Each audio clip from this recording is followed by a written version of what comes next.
What's going on, y'all? Thanks for checking in the Khaliis Take. You know what to do if you haven't already. Hit the like, subscribe button. Also, if you can't, hit that notification bell just so you get the newest and the bonus content first.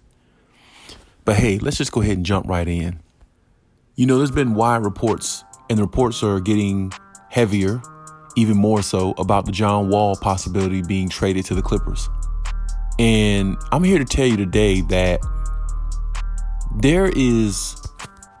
there's another player, or should I say a point guard out there, or point guards out there I'd rather the Clippers go after rather than John Wall. And here's the reason why. Because John Wall is a really nice player, always has been, always had a lot of talent, but I never really seen or witnessed basketball IQ. And when you're trying to win a championship, you need high IQ players. This is the reason why Kawhi Leonard said what he said after the bubble when they imploded and they didn't win against the Nuggets, in which they were supposed to play the Lakers and see who would go to the finals and see who's the best team in LA. Because Kawhi Leonard was basically saying you need high IQ players. You need players who know their role, who know how to play it well and play it to perfection when the game is on the line or when you're playing situational basketball against other good teams. And predominantly what he means by that is players who know what to do when called upon. You may not make all the jump shots in the world. You may not make all the best defensive plays in the world, but can you make the play that can help your team win at that point in time in the game when the game is on the line? I mean, there's times where you see great players or even role players or really good role players. They struggle in games offensively, but in the fourth quarter with the last 5 minutes to go, they catch fire and help their team win. And it's all about winning. And this is what I'm saying. It's about knowing what to do or coming through when you need to, when the team really needs you to. You see what I'm saying? And I'm not saying that's always the case in every game, because sometimes teams get blown out, of course, up by 20, 30 points. So you don't have to play situational basketball then at that point when you're up that much. But when there are times like that, you need players who basically don't panic. And when Kawhi Leonard said that, that made so much sense to me. And I definitely agree with what he said. You need high IQ basketball players and coaches to lead you to the right direction. And to me, John Wall is not a high IQ basketball player. He's a good basketball player, but I mean, honestly, he's not much better than a Russell Westbrook. I mean, honestly, first of all, Russell Westbrook is already a problem in its own, but he is a better player than John Wall still, in my mind. And, you know, when you look at John Wall, his health is really a big issue to me. It's always been a big issue, and it probably will continuously be that. And besides, you know, the money that he was paid overall is probably not worth it. I mean, the guy's making like $42-43 million per year. And put it like this, the main thing is to get him out of his contract with the Houston Rockets probably right now is probably more or less unrealistic than it is realistic. He's making way too much money. The buyout would probably be too high. And honestly, with all that you're going to put into this guy trying to acquire him is really probably not worth it. I mean, he's a high level player in regards to getting paid, but production, he's not a high level player. And I think you can go out and find a player maybe just as good or better than he is, and that serves you a lot better than he could in the long run. And the player that I feel like they could probably go after, I've said it before, I said it last year, I believe, or excuse me, going into this season, which is basically last year going into this season, the player I feel like they need to go after, that they could afford to go after, is Goran Dragic. Goran Dragic is a really good point guard, very solid point guard, knows how to play the game, high basketball IQ, understands situational basketball, and he's been in big moments. He's knocked down big shots. He's made big shots when called upon, and he's been to a finals. So he knows, matter of fact, he's been to a finals maybe 3-4 years ago when the Lakers actually played the Miami Heat in the bubble. You know what I'm saying? He's made it far in the playoffs. He's helped the team reach success and be a solid point guard that they need, that doesn't turn the ball over, that plays within his means, understands the game, knows how to pick up on things, read things really well, and he's very feisty on defense as well. Even though he's a little bit older, he's still one of those type players that the Clippers can use to win a championship. Because if Kawhi and PG is there, I'm telling you, if they don't have to sit there and average 6-7 assists a game, you're going to get more offensive production out of Kawhi and PG, because they are scorers. They're not assist men. That's not what they do. They're not LeBron James type players where they can average a triple double every single night. Now, of course, they have the talent to do so. I never would say they wouldn't have the talent to do it. But of course, Kawhi and PG can definitely average 6-7 assists because they've done it since they've been on the Clippers. But I think that's asking too much of them at times when you don't need them to do all that, because now you're taking away from their offensive ability and you're asking them to go on the opposite end of the floor and guard the best players while you want them to score 30 points a game and you want them to give you 5-6 assists a game or 6-7 assists a game. I think that's just really too much to ask of them, and I feel like that's what fatigues them and gets them tired sometimes. And a lot of times when you saw last year, and specifically last year when they were playing together on the floor, in the fourth quarter they would kind of run out of gas because the last 3-4 minutes, if a team played them close, they can possibly beat the Clippers because they will run out of gas because Kawhi and PG are expending a lot of energy and mental on trying to get 6-7 assists a game, along with 30 points and along with trying to be the best defenders on the opposite end of the floor. You don't need them to do all that because that's asking too much out of two players who don't do that. They can give you 3-4 assists on average. That's about all they need. They don't need to give you 6 and 7 because that's not the type of player they are. Get a point guard in that rotation that can get them the ball where they like it, and who's unselfish, and who will knock down big shots if they're commanding a double team. It's just that simple. It's really not that difficult. And I don't understand why the Clippers are making the process difficult. First of all, a player like Goran Dragic, the buyout for his contract is very minimal because he's only making, like, I think the contract he has right now, I think is up to like 19 million or something like that. And on top of that, he's well rested. You know what I'm saying? He's ready to, be put on a team where he could be utilized a lot more and where he can help a team. And like I said, I've always liked his intangibles, even way back in the day when he was on the Phoenix Suns, which he was the heir apparent supposedly to Steve Nash at that time. But even way back in the day, I liked his intangibles. I liked the way he played. He's always been really crafty. He's always been a very, very intelligent, smart player on the court. And he's always been able to get his own shot whenever he wants to. Him being left-handed definitely gives him the advantage of, kind of neutralizing his way through defenses and getting the opportunities of scoring the way he's been able to do. And I definitely appreciate that about his game. And I've always kind of liked him, as a player. I always said if he played on a team where, he can, utilize his talents, that team can actually go far. And Miami Heat, he was a big part of the reason why they went as far as they did. Because Jimmy Butler, let's be honest, Jimmy Butler's really good, but he's not a superstar. He's an all-star, and he talks like he's a superstar, but he's not one. And he walks like he's a superstar, but he's not one. I mean, I don't even think he has any sneakers or anything like that. And if he did, I don't think nobody would buy him, or nobody has bought him. I don't see nobody walking around here in LA, or when I go to even the East Coast, I go over there to North Carolina and, Atlanta and back to LA and places like this. I don't see nobody wearing on Jimmy Butler's. I don't even know if there's even any that exist. But this is my point. My point is, Goran Dragic was a big reason why they went to the finals that year, because of his big shot making, getting steals, causing turnovers, making good plays, throwing some dime assists around, getting guys in position where they can score the most. And that's the reason why, Miami did what they did. But he can bring that to LA as well. And I guarantee you, if they get a player like him, I guarantee the Clippers won't regret it. Only way they will regret getting a player like Goran Dragic is if he, if something goes wrong with his health, because, he can't play or something like that. That'd be the only way they regret it. But if he's healthy and if he can play, I would go after him because he's definitely going to give you a better chance of winning, because now you got somebody out there who you trust that can knock down that three. And Goran Dragic is pretty good knocking down that three. I mean, I think when I saw him play, he was shooting like 43% or 44% from the 3-point range. So, I mean, he's definitely a knockdown shooter, and he definitely would fit with the Clippers because they like to shoot a lot of threes. They're a high clip shooting, 3-point shooting team. So Goran Dragic would fit right in. And on top of that, look at it like this.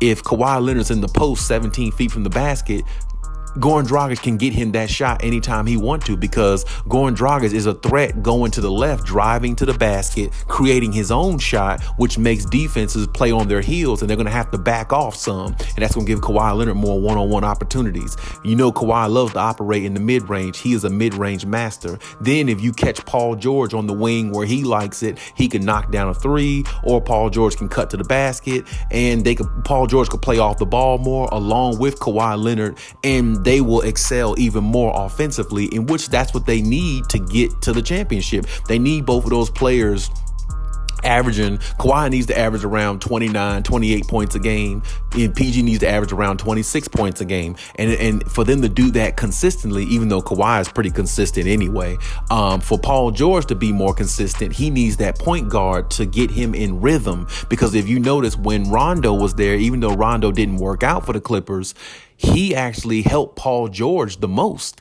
Paul George benefited from Rondo the most being on the floor, because Rondo got him in position where he liked it, and Paul George was able to be more effective. Now, Kawhi Leonard, like I said, it doesn't matter with him. Kawhi is effective either way. It doesn't matter who you give him. Kawhi, if you give Kawhi the ball, he's scoring. I don't care who's in front of him.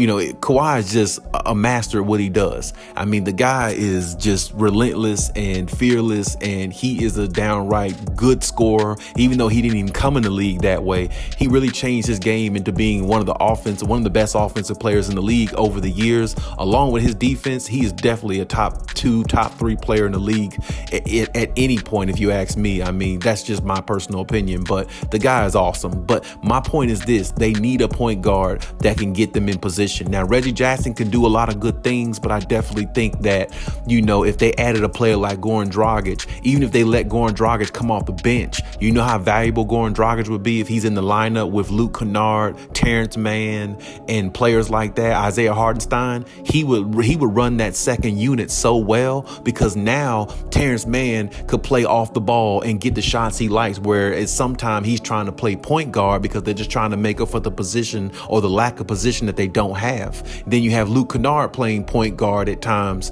You know, I see Ty Lue has him doing it at times, whereas Luke Kennard is a small forward / shooting guard, so he would be able to play his natural position and play off the ball, and Goran Dragic will go out there and operate and have everybody in their sets the way they're supposed to be and get everybody more high quality shots. And this is what I'm saying. One thing I always talk about with the Clippers that's an issue: shooting efficiency. The only player on the Clippers that's very, very consistent shooting is Kawhi Leonard, their best player. He's the only player that you can honestly say on the Clippers, every night he goes out there, you expect him to go 12 for 16, or I don't know, 14 for 19, 14 for 20, something like that, over close to 30 points.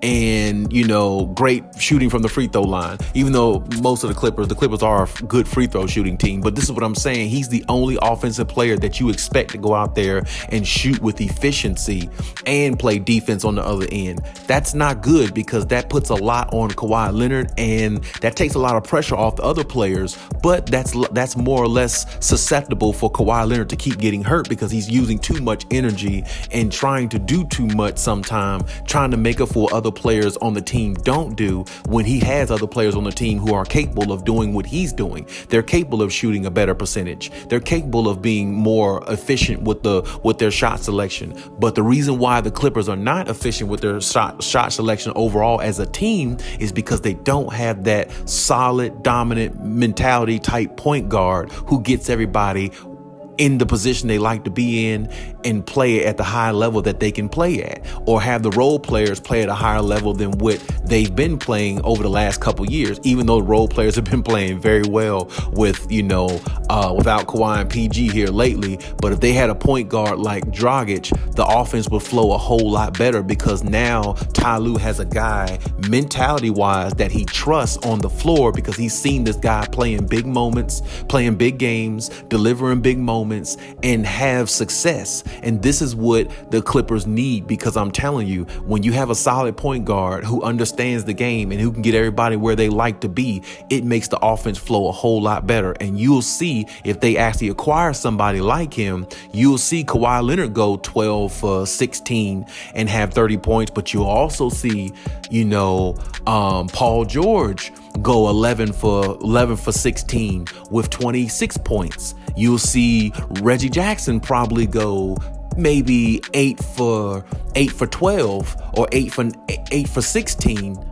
with maybe 19 points. And also you'll probably see somebody like Marcus Morris shoot a better percentage from the field, because he's not having to rotate, going back and forth, playing from the post, going from the 3-point line, from the post, then sometime he has to take the ball off the dribble when the defense is playing a certain way, and try to go in there and throw up a floater or something like that, like he does every now and then, which doesn't work most of the time, but sometime it does. But this is what I'm saying. You will get better efficiency out of all your players if you have a point guard that has a high IQ, because he can definitely understand and contracept what you're trying to tell him. And the only notion that Goran Dragic would need is, hey, you're here on Clippers Nation to get everybody the shots that they need. And when we need you to knock down a big shot, you be there for us. And Goran Dragic can do that. He's been doing it all his career. So this is what I'm saying. The Clippers don't need to show so much interest in John Wall. The man's making like $44 million this year. The contract buyout for him is going to be way too large, probably. And the Houston Rockets are probably going to ask for way too much just to get him. And if you do that, you don't even know whether he's going to be healthy enough to play. And he's definitely not a high IQ basketball player. He's never been to a finals. I don't know if he's ever been out the second round in his career. And he's never really been one of those type players that you can say is a solidified superstar in the league. Now, don't get me wrong. A lot of people looked at him as a superstar way back in the day when he was on the Wizards. Seems like it's been a long time ago. But, he's never really been a solidified superstar to me. He can't shoot. He doesn't have a jumper. He's all athleticism. And you got to understand, he's older now than what he was when he was on the Wizards. So where's some of his athleticism went? He doesn't play many games. He's not accountable to be there. He's not reliable. And like I said, he can turn the ball over at times in crucial points of the game where you don't need that to happen. The Clippers already had those type of problems. They don't need to add those problems to what they're trying to do, and which is trying to win a championship. I mean, hell, all they got to do is look across the room or look across the building at the Lakers and see what they're doing. The problems they're having with Russell Westbrook. That's about the same problems you're going to have with a John Wall type player. Even though John Wall may not turn the ball over as much as Russell Westbrook, but he doesn't play as many games as Russell Westbrook. So, I mean, they almost kind of factor each other or balance each other out. It's almost like pick your poison. I mean, hell, if the Clippers had Russell Westbrook, they would be a bad team probably, because he turns the ball over too much. But if they acquire John Wall, well, he doesn't play half the time, and you don't know when he's going to be available, because his health has always been an issue throughout his career, for the most part of his career. So you're buying out a player from a team that's very, very uncertain. That's even more uncertain than a Russell Westbrook. I mean, Russell Westbrook is a turnover machine, like I said, but he does play. He is out there. He is accountable. He is on the roster. He is putting the jersey on every night, but you can't count on that with John Wall. So this is what I'm saying. It really doesn't make any sense for them to go after a player like that, especially with the amount of money that he's making. The buyout would probably be too much. And really, I think it'd just be unreasonable or unrealistic, you know what I'm saying, with the money he's making and everything. It really just doesn't make sense. Go after a player who's making minimal money, who can give you the same type of point guard play, except at a higher level, who's been in big games, who's made it to a finals, who's helped the team make it to the finals, and a player who has high basketball efficiency, IQ, and that's what's going to help you possibly win. That's what the Clippers need. Because if you look at the Clippers the way they are now, they have a lot of good pieces. They really do. They have a lot of good pieces on their team as far as depth. They got guys on the bench who can come out and drop 15, 20 points on any given night. I mean, Brandon Boston. I think Jay Scrubb is good enough to do it possibly if he got the minutes. Amir Coffey. Where's this guy come from? Who is this guy, right? Luke Kennard. Who is this guy? This guy has been like their best player these last couple weeks. You know, they got Terrence Mann, who's had a big games before. They've got pieces on there that can really, really do some damage to a lot of teams in the playoffs. This is why I said if they acquire Goran Dragic, he don't have to play in the starting lineup. He can play with the second unit. And if he comes off that second unit with those type of guys who's shown that they can score, who's shown that they can put the ball in the basket with Goran Dragic's IQ, he can make the second unit even deadlier than what they are. So now Kawhi and PG, they can rest a little bit longer some of these games because they got a floor general out there in a Goran Dragic who can operate the offense and keep it flowing efficiently, along with him getting his own shot and being able to get to the basket. And Ty Lue would have a point guard that he can trust to put out there in big moments, and he can also knock down big shots as well. But hey, that's my take on the situation. You leave any comments in the comment section as always. And hey, Cali out.